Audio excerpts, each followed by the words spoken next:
اب ہمارا جو اگلا ٹاپک ہے اس کے لیے مولانا عبد المالک صاحب سے ہم گزارش کریں گے. مولانا مالک صاحب جو ہیں ان کے بارے میں چھوٹی سی ایک جو انٹروڈکشن ہے وہ کچھ اس طرح سے ہے کہ آپ 1940 میں منصہرہ میں پیدا ہوئے ہیں. ابتدائی تعلیم آپ نے وہیں سے حاصل کی اور اس کے علاوہ جامعہ اشرفیہ لاہور، جامعہ عباسیہ بہاولپور، مدرسہ اسلامیہ منگورہ اور دیگر دینی مدارس سے آپ فارغ التحصیل ہوئے ہیں. سن 1963 سے آپ جماعت اسلامی سے وابستہ ہیں. 2002 میں منصہرہ سے ہی آپ NA 21 سے قومی اسمبلی کے رکن بھی منتخب ہوئے. جماعت اسلامی کے جو مرکزی شورا کے اجلاس ہیں ان میں آپ خصوصی دعوت پر شرکت بھی کرتے ہیں. تصانیف میں آپ کی کتابیں ہیں رسائل و مسائل، کلام نبوی کی کرنیں اور اسی طرح سے دیگر حدیث کی جو ہیں وہ کتب ہیں. آپ صدر ہیں جمعیت اتحاد علماء پاکستان کے. اس کے علاوہ عالمی اتحاد علماء کے آپ ممبر ہیں. ناروے میں ہمارے پاس پہلی دفعہ آپ سن 86 میں آئے تھے، پورا 1 مہینہ رہے تھے ہماری دعوت پہ. اس کے بعد آپ کئی دفعہ جو ہے یہاں پہ گاہے بگاہے تشریف لاتے رہے ہیں اور ہم آپ کے علم سے فیض اٹھاتے رہے ہیں. لہذا آپ سے گزارش ہے کہ آپ دین حدیث کی اہمیت پہ روشنی ڈالیں. الحمدللہ رب العالمین، الصلاة والسلام على سید الاولین والآخرین محمد خاتم النبیین وعلى آلہ واصحابہ اجمعین. اما بعد فاعوذ باللہ من الشیطان الرجیم. بسم اللہ الرحمن الرحیم.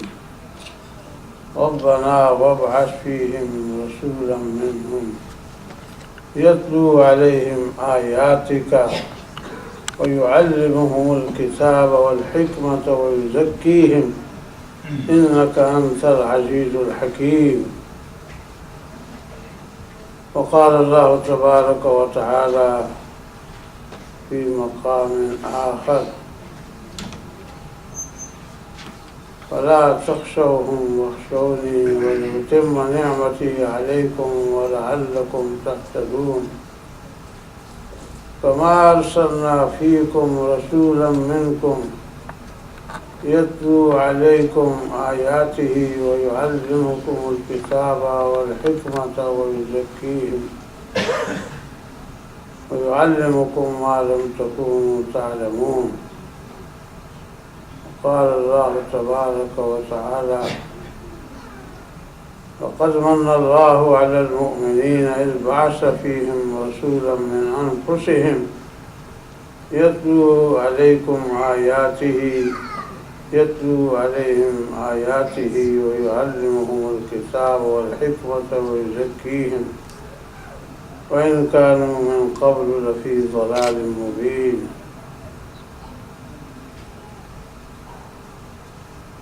وقال الله تبارك وتعالى في مقام آخر: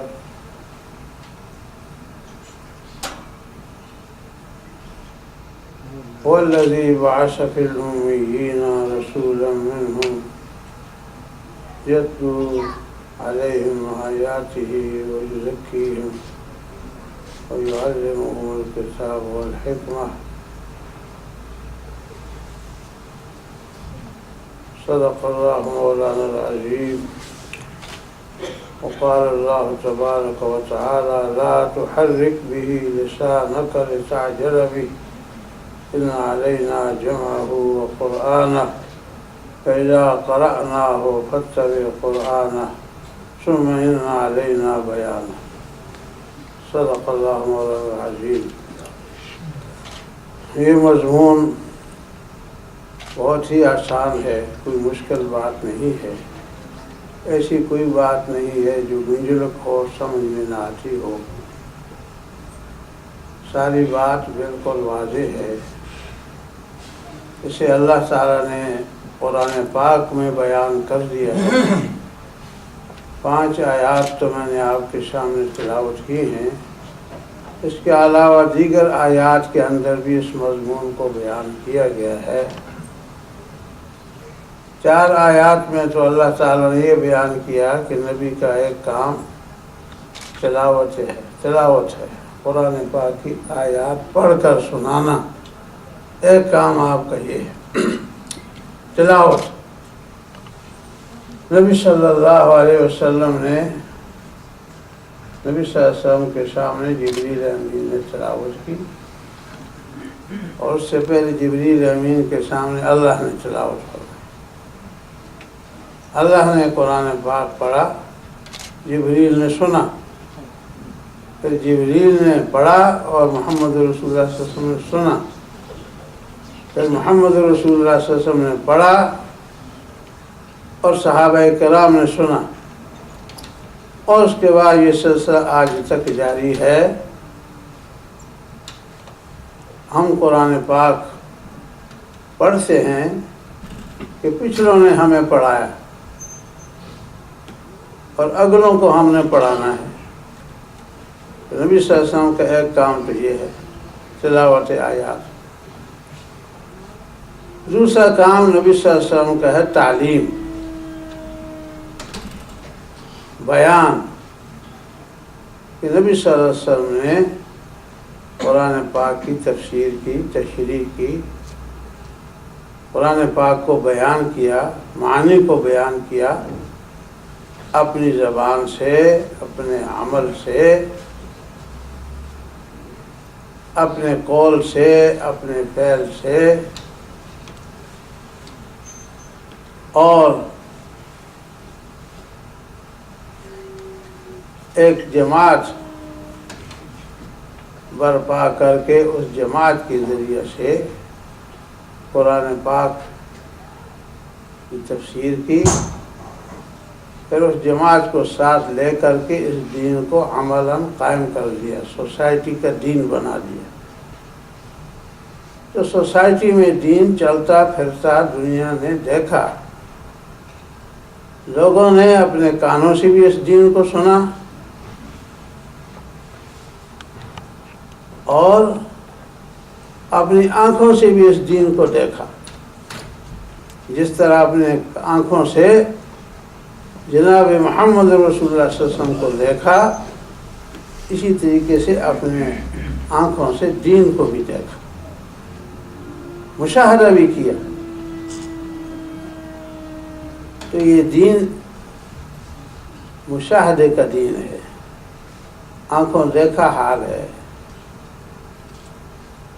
اور دنیا نے اپنی آنکھوں سے اس کو دیکھا، اور اب تک دنیا اپنی آنکھوں سے اس دین کو دیکھ رہی ہے۔ ہر دور کے اندر یہ دین جاری اور ساری رہا ہے، اور اب بھی جاری اور ساری ہے، اور قیامت تک کے لیے جاری اور ساری رہے گا۔ نبی صلی اللہ علیہ وسلم کے بیان کو حدیث کہا جاتا ہے۔ بیان کوئی مشکل بات ہے؟ بیان نبی صلی اللہ علیہ وسلم نے بیان کی اپنی زبان سے دین کو، یہ حدیث ہے۔ نبی صلی اللہ علیہ وسلم نے عمل کر کے دکھلایا، یہ دین ہے۔ نبی صلی اللہ علیہ وسلم نے جماعت کے ذریعے سے دین کو قائم کر کے دکھلایا، یہ حدیث ہے۔ تو حدیث کو اپنے کانوں سے ہم سنتے ہیں، اپنی آنکھوں سے ہم دیکھتے ہیں۔ حدیث مشاہدے کی چیز ہے، دیکھنے کی چیز ہے۔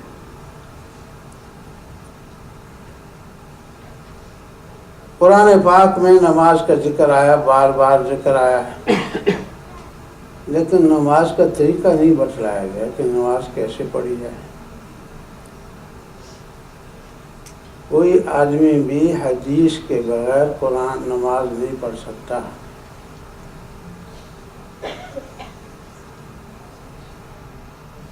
پڑھ ہی نہیں سکتا۔ قرآن پاک کو ہاتھ میں لے لے اور سمجھے کہ میں قرآن پاک کا حافظ ہو گیا ہوں، قرآن پاک کا عالم ہو گیا ہوں، قرآن پاک کا مفسر ہو گیا ہوں تو میں نماز بھی پڑھ لوں گا، کون سی مشکل چیز ہے؟ لیکن نہیں، قرآن پاک میں یہ بھی ذکر نہیں ہے کہ نماز کیسے شروع کی جائے، پہلے کیا پڑھا جائے، پھر کیا پڑھا جائے۔ رکوع اور سجدے کا ذکر تو ہے، قاعدے کا ذکر ہی نہیں ہے۔ تسبیح اور تحمید کا ذکر ہے، لیکن یہ نہیں ہے کہ نماز شروع کریں گے تو کیا کس کلمے سے شروع کریں گے۔ کہیں اللہ اکبر کے ساتھ نماز کے ذکر شروع کرنے کا ذکر نہیں ہے کہ اللہ اکبر کہہ کر نماز پڑھو، پھر نماز کے بعد ثنا پڑھو، سبحانک اللہم و بحمدک و تبارک اسمک و تعالی جدک و لا الہ غیرک، کہیں ذکر نہیں ہے پورے قرآن میں۔ پھر اس کے بعد یہ کہ پہلے فاتحہ پڑھو، جس فاتحہ پر بڑا جھگڑا ہے، امام کے پیچھے پڑھیں نہ پڑھیں، اس فاتحہ کا تو قرآن پاک میں ذکر ہی نہیں ہے کہ فاتحہ پڑھنی ہے، پورے قرآن میں کہیں ذکر نہیں ہے۔ اس کا تو حدیث میں ذکر ہے، لا صلاۃ الا بفاتحۃ الکتاب، فاتحۃ الکتاب کے بغیر نماز نہیں ہے، تو سب حدیث میں ذکر ہے۔ اس طرح یہ حدیث میں ذکر ہے کہ پہلے فاتحہ پڑھو پھر سورت پڑھو، لا صلاۃ الا بفاتحۃ الکتاب وصاعد وسورۃ وصاعدا، پہلے فاتحۃ الکتاب پڑھو اس کے بعد سورت پڑھو، اس کا ذکر بھی حدیث میں ہے۔ اس کے بعد کہ فجر میں لمبی قرات کرو، فجر کی 2 رکعتیں ہیں فرضوں کی، 2 اس سے پہلے سنتیں ہیں، نہ قرآن پاک میں نہ فجر کی 2 سنتوں کا بھی ذکر نہیں، 2 فرضوں کا بھی ذکر نہیں۔ ظہر کی پہلے 4 سنتیں، پھر 4 فرض، پھر 2 سنتیں، اس کا بھی ذکر نہیں قرآن پاک میں۔ عصر کے 4 فرض ہیں، اس کا بھی ذکر نہیں ہے۔ مغرب کی 3 فرض ہیں، اس کا بھی ذکر نہیں ہے۔ عشاء کے 4 فرض ہیں، اس کا بھی ذکر نہیں ہے۔ 2 سنت ہیں، اس کا بھی ذکر نہیں ہے۔ 3 وتر ہیں، اس کا بھی ذکر نہیں ہے۔ اور اس بات کا بھی ذکر نہیں ہے کہ پہلی 2 رکعتوں میں فاتحہ اور سورت دونوں پڑھنی ہے اور دوسری 2 رکعتوں میں صرف فاتحہ پڑھنی ہے۔ حالانکہ اس پر تمام ائمہ کا اتفاق ہے کہ پہلی 2 رکعتوں میں فاتحہ اور سورت اور دوسری 2 رکعتوں میں صرف فاتحہ پڑھنی ہے، سورت نہیں پڑھنی۔ تو یہ حدیث نہ ہو تو پھر آپ نماز ہی نہیں پڑھ سکتے۔ اسی طرح سے قرآن پاک میں بار بار زکوٰۃ کا ذکر ہے، لیکن اس بات کا ذکر نہیں ہے کہ سونے کی کتنی زکوٰۃ ہے، چاندی کی کتنی زکوٰۃ ہے، یعنی روپے کی کیا زکوٰۃ ہے۔ اور آپ تاجر ہیں تو کیسے زکوٰۃ ادا کریں گے، آپ کے پاس اونٹوں کے ریوڑ ہیں تو کیسے زکوٰۃ ادا کریں گے، بکریوں کے ریوڑ ہیں تو کیسے زکوٰۃ ادا کریں گے، گایوں کے ریوڑ ہیں تو کیسے زکوٰۃ ادا کریں گے۔ یہ ساری چیزیں حدیث میں ہیں، تفصیلات پوری حدیث کے اندر آئی ہیں۔ پھر یہ تو عربوں کو معلوم تھا کہ سود کیا ہے۔ جو سود آج بینکنگ میں جاری ہے، یہی سود دور جاہلیت میں بھی جاری تھا، اس کا تو پتہ تھا عربوں کو، لہذا اس کی شرح کی تو ضرورت نہیں تھی۔ نبی صلی اللہ علیہ وسلم نے اس سود کی تکمیل میں تجارت کے اندر، بے کے اندر بھی سود کی مختلف شکلیں ہیں، ان کو حرام کر دیا، اور وہ بھی احادیث میں۔ وہ یہ ہے کہ سونا سونے کے بدلے میں اگر کسی نے تبادلہ کرنا ہے تو برابر سرابر ہو، اور مجلس کے اندر لین دین ہو، یہ ادھار نہیں ہو سکتا۔ مجلس سے آپ اٹھ بھی نہیں سکتے جب تک کہ تبادلہ نہ ہو، ایک ہاتھ سے دیں دوسرے ہاتھ سے لیں۔ یہی حکم چاندی کا بھی ہے، چاندی کا چاندی کے ساتھ تبادلہ ہے تو مجلس کے اندر لین دین ہو، ادھار بھی نہیں ہو سکتا۔ اسی طرح سونے اور چاندی کا باہمی تبادلہ ہے، تو اس کے اندر کمی بیشی تو ہو سکتی ہے، کیونکہ سونا اور چاندی یہ الگ الگ جنس ہے۔ سونے کے ساتھ ہو تو کمی بیشی بھی نہیں ہو سکتی، ادھار بھی نہیں ہو سکتا، مجلس سے بھی آپ نہیں اٹھ سکتے۔ لیکن سونے اور چاندی کا ہو تو کمی بیشی ہو سکتی ہے، لیکن مجلس کے اندر تبادلہ ہونا چاہیے، مجلس سے اٹھ نہیں سکتے۔ گندم کے ساتھ تبادلہ ہو، ادھار نہیں ہو سکتا۔ گندم کی جو کے ساتھ ہو تب بھی ادھار نہیں ہو سکتا۔ گندم کی کھجور کے ساتھ ہو تب بھی ادھار نہیں ہو سکتا، مجلس کے اندر ہی ہو۔ لیکن اب کوئی آدمی گندم لے کر کے تو مجلس میں نہیں آ سکتا۔ سونا چاندی تو لے کر آ سکتے ہیں جیب میں، نوٹ بھی لے کر آ سکتے ہیں جیب میں، لیکن گندم تو یہ نہیں ہے کہ گندم بھی آدمی لے کر آئے، جو بھی لے کر کے آئے اور پھر سودا کرے۔ نہیں، اس میں اس بات کی گنجائش ہے کہ آپ اپنے گھر میں جا کر وہاں سے لے کر کے آ جائیں، سودا یہاں پر کر لیں، لیکن لین دین بعد میں کریں۔ سونے چاندی میں مجلس کے اندر ہی سودا جس مجلس میں کریں گے اسی میں لین دین کریں گے۔ تو یہ اسلام کے اندر یہ چیز معمول رہی، نبی صلی اللہ علیہ وسلم نے اس کی تکمیل کی، اور اس کی بڑی تفصیلات ہیں فقہ کے اندر اور جزیات ہیں۔ میں نے صرف یہ اشارہ کرنا تھا کہ بیع کے اندر بھی اسی طریقے سے نبی صلی اللہ علیہ وسلم نے احادیث قرآن پاک کے اندر بیان کیا گیا محرمات نکاح، جن کے ساتھ نکاح حرام ہے، لیکن ان کے اندر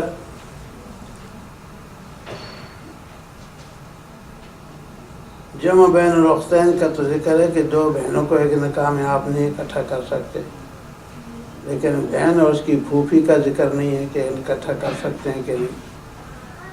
بہن اور اس کی خالہ کا ذکر نہیں ہے تو اس کو اکٹھا کر سکتے ہیں کہ نہیں، کہ ایک آدمی کے نکاح میں بہن ایک عورت بھی ہو، دو عورتیں ہوں، ان میں آپس میں بھتیجی اور پھوپھی کا رشتہ ہو، اور آپس میں بھانجی اور خالہ کا رشتہ ہو، اس کا ذکر حدیث میں ہے، اس کا ذکر حدیث میں نبی صلی اللہ علیہ وسلم نے خود ارشاد فرمایا تھا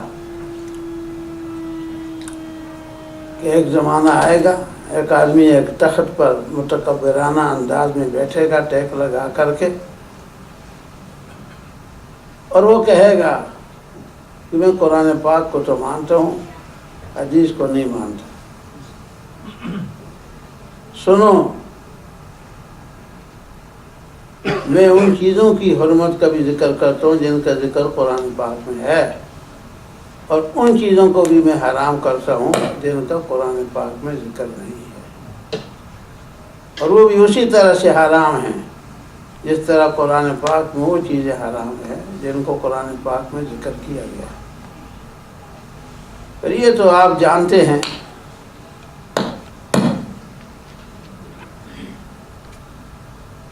کہ حرمین شریفین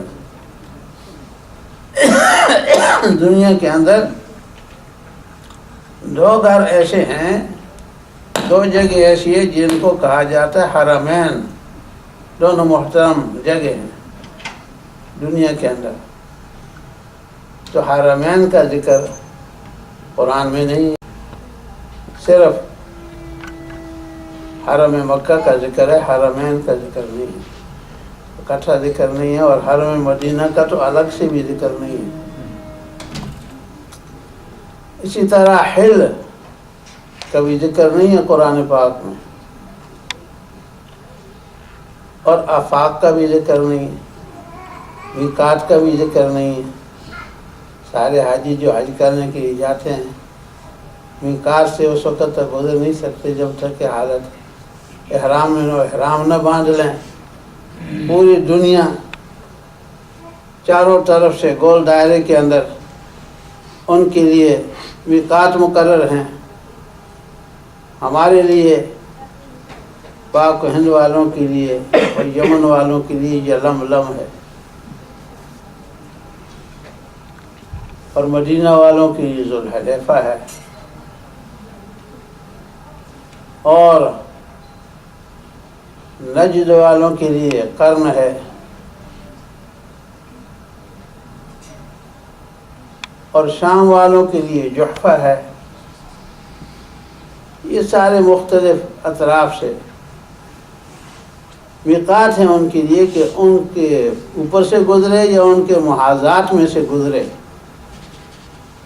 تو احرام باندھے۔ ہم محاذات میں سے گزرتے ہیں، یہاں سے سمندر میں جاتے ہیں، سفر کر کے محاذات میں جب پہنچتے ہیں تو اس وقت اعلان ہوتا ہے کہ احرام باندھ لو۔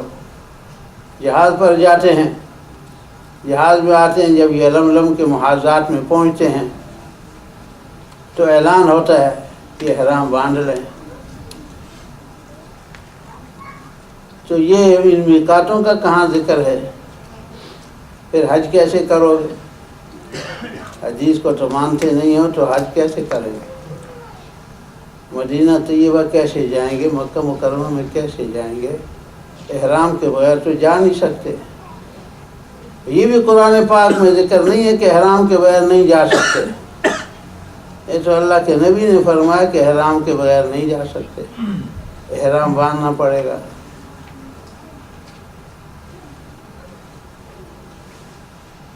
تو نکاح کے معاملے میں بھی حدیث کی ضرورت ہے۔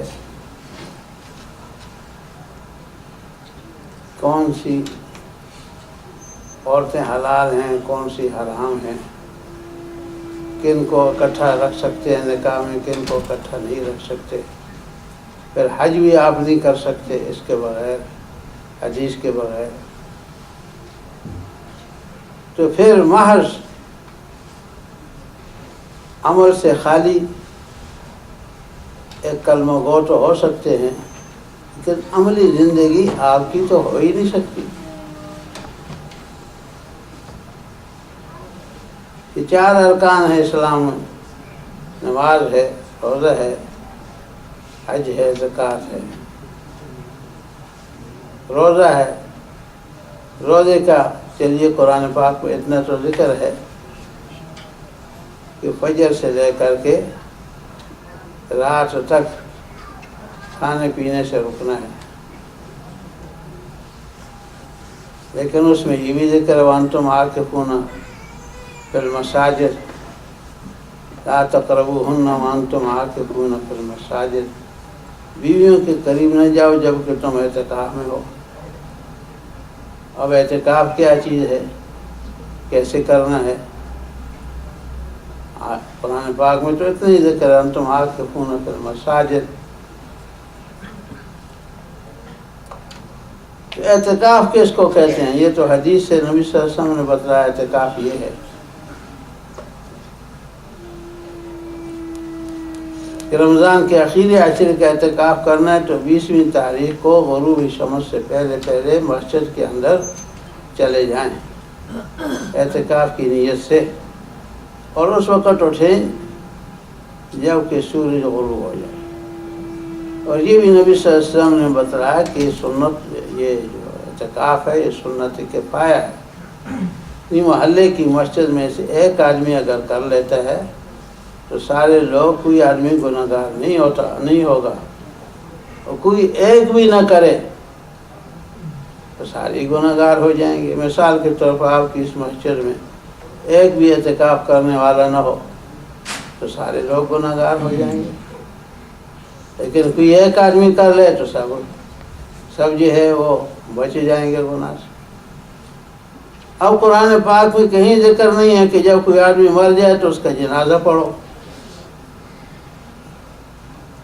تو منکر حدیث اس نے پھر کیوں اپنا جنازہ پڑھوایا؟ غلام محمد پرویز نے اس کا بھی جنازہ پڑھا گیا، اور اس بیچارے کو بھی جنازہ پڑھانے کے لیے مسجد کا مولوی ہی ملا، جس کی ہمیشہ ہر وقت مذمت ہی کرتا رہا،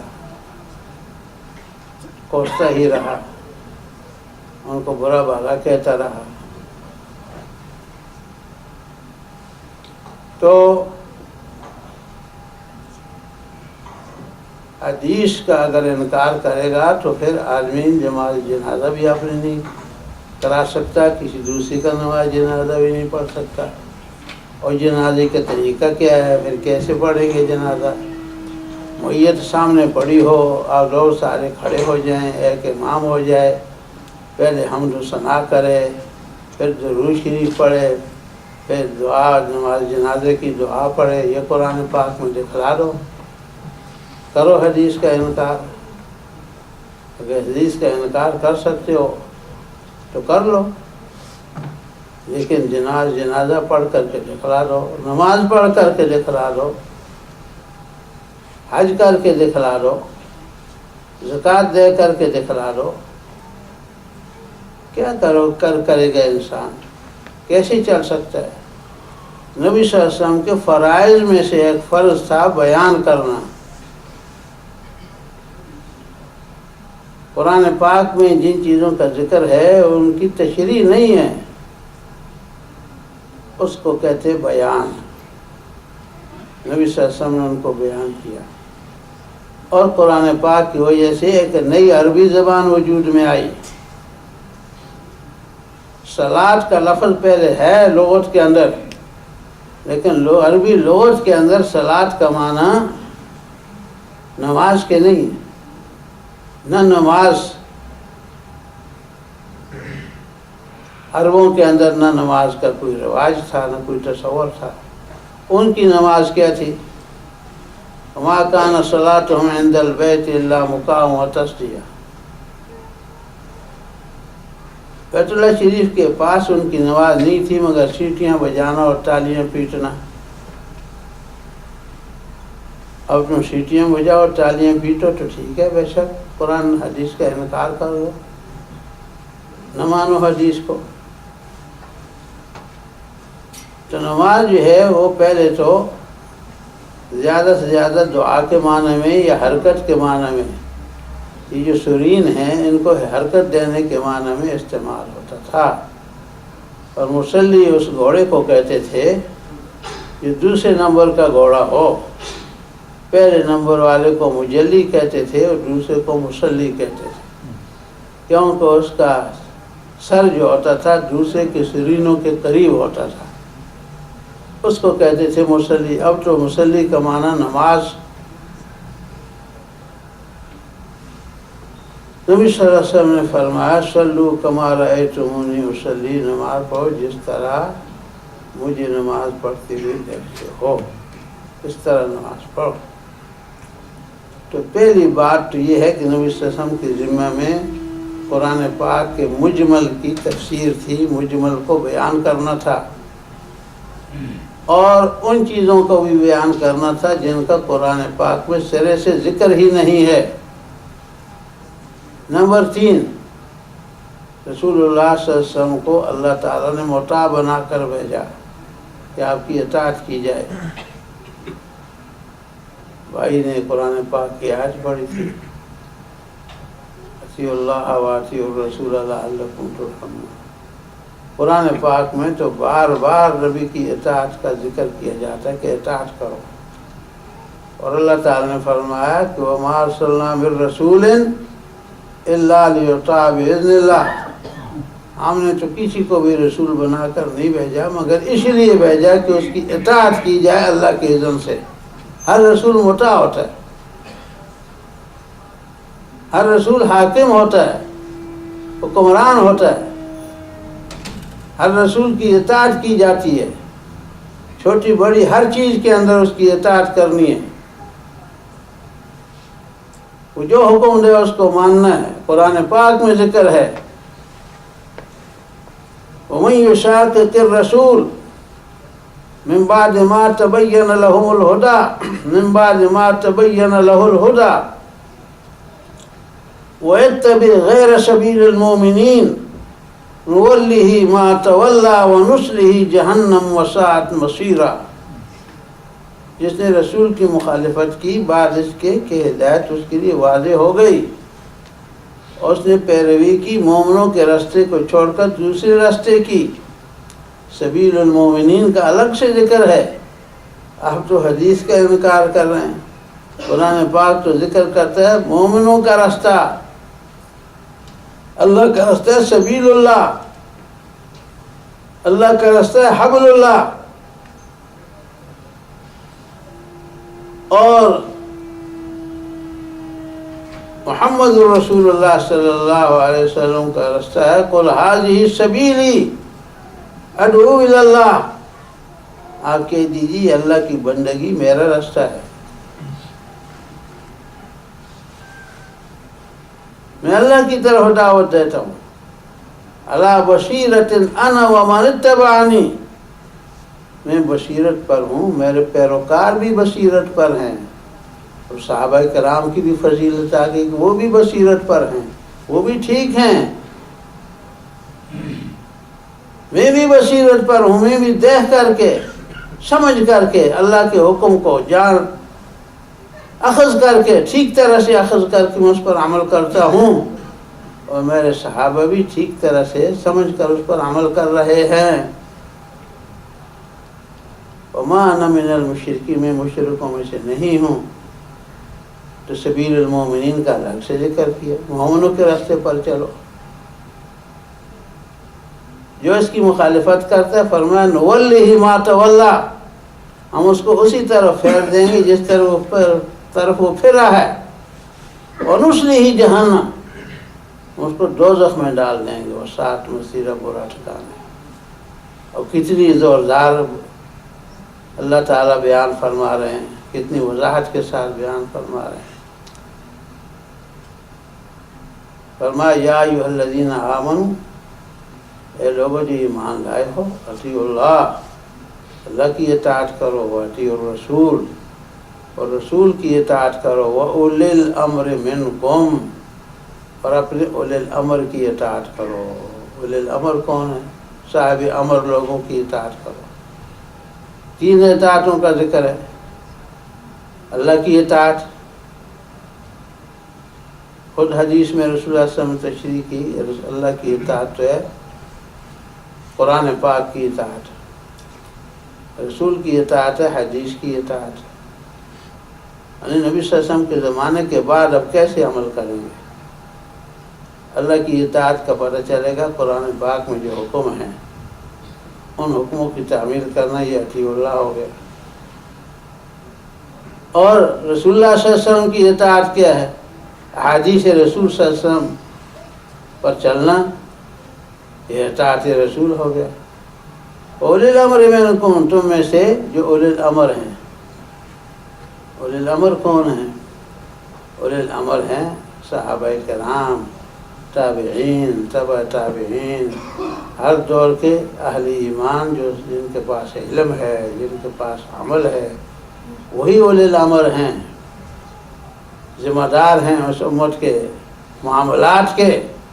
جو معاملات کی ذمہ دار ہیں, معاملات کا ذمہ دار بھی کوئی ہے. ویسے ہی تھوڑی ہے کہ صرف ایک تبلیغ ہی کرنی ہے. ایک سوسائٹی بنی ہے, ایک معاشرہ بنا ہے, ایک حکومت بنی ہے. اس میں ذمہ وار لوگ ہوں گے. اولی الامر کی اطاعت کرو. 3 اطاعتیں ہیں.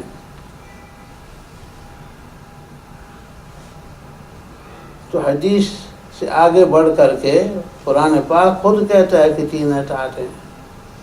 اس کا مطلب یہ ہے کہ رسول اللہ صلی اللہ علیہ وسلم کی جو ارشادات ہیں ان پر بھی عمل کرنا ہے, اور اولی الامر کے ارشادات ہیں ان پر بھی عمل کرنا ہے. صحابہ کرام کے ارشادات پر بھی عمل کرنا ہے. آثار صحابہ پر بھی عمل کرنا ہے. صحابہ کرام کے اقوال پر بھی عمل کرنا ہے. تابعین کے آثار پر بھی عمل کرنا ہے، یہ سب حدیث ہے، اس کو سب کو حدیث کہا گیا ہے۔ اقوال رسول اللہ صلی اللہ علیہ وسلم، رسول اللہ صلی اللہ علیہ وسلم کے اقوال، افعال، احوال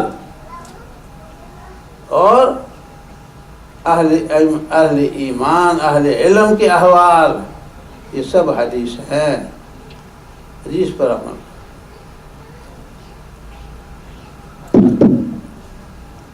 اب آپ سمجھ گئے کہ رسول اللہ صلی اللہ علیہ وسلم کی حدیث کے بغیر عمل ہو ہی نہیں سکتا۔ تو منکرین حدیث یہ کہتے عمل کی ضرورت ہی نہیں۔ منکر حدیث کا معنی سمجھ گئے؟ منکرین حدیث یہ کہتے ہیں عمل کی ضرورت ہی نہیں، رسول اللہ صلی اللہ علیہ وسلم کا عمل نمونہ ہی نہیں، رسول اللہ صلی اللہ علیہ وسلم کی اطاعت کی ضرورت ہی نہیں۔ اب بدلاؤ ہے، اہل حدیث کا منکر مسلمان رہ گیا، وہ کہتا ہے کہ رسول کی اطاعت نہیں۔ اب قرآن پاک میں بار بار جو اطاعت کا ذکر ہے وہ کہتا ہے کہ رسول اللہ صلی اللہ علیہ وسلم وقت کے حکمران تھے، جب تک آپ حکمران تھے اس وقت تک آپ کی اطاعت ضروری تھی، جب اس دنیا سے چلے گئے اس کے بعد آپ کی اطاعت نہیں، جو دوسرا حکمران ہوگا اس کی اطاعت کریں گے۔ آج کے دور میں اس دور کے حاکم کی اطاعت کریں گے، اس دور کا جو حاکم ہوگا اس کی اطاعت کریں گے۔ تو رسول کو برطرف کر دیا اور دوسرے کو رسول کی جگہ پر بٹھا دیا، منصب رسالت پر دوسرے کو بٹھا دیا۔ تو منصب رسالت پر دوسرے کو ہم بیٹھنے دیں گے؟ رسول اللہ صلی اللہ علیہ وسلم کو منصب رسالت سے کوئی برطرف کر سکتا ہے؟ رسول اللہ صلی اللہ علیہ وسلم کو مطاع کے مقام سے اٹھا کر کے دوسرے کو مطاع بنانا؟ اور غلام محمد پرویز نے تو یہی کہا کہ مرکز ملت کی اطاعت کرو، مرکز ملت۔ ہم کہتے ہیں رسول اللہ صلی اللہ علیہ وسلم کی اطاعت کرو، کہتا مرکز ملت ایک نئی اصطلاح وجود میں گھڑی اس نے، مرکز ملت کی، مرکز ملت۔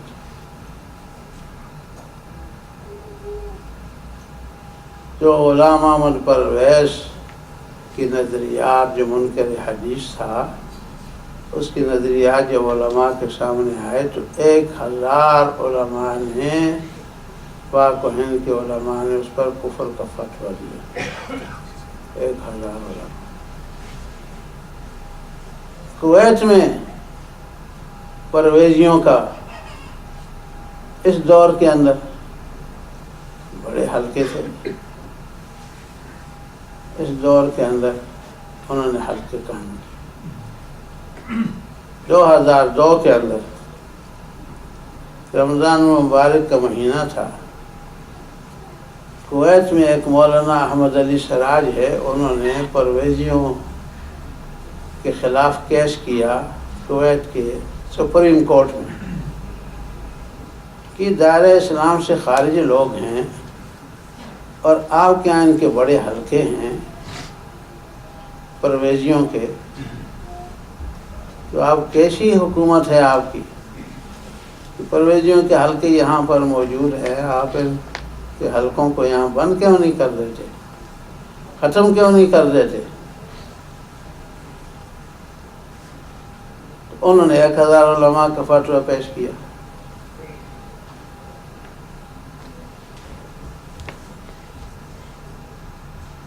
انہوں نے جواب میں کہا کہ نہیں، ہمیں پرانا فتویٰ نہیں، ہمیں تو نیا فتویٰ چاہیے۔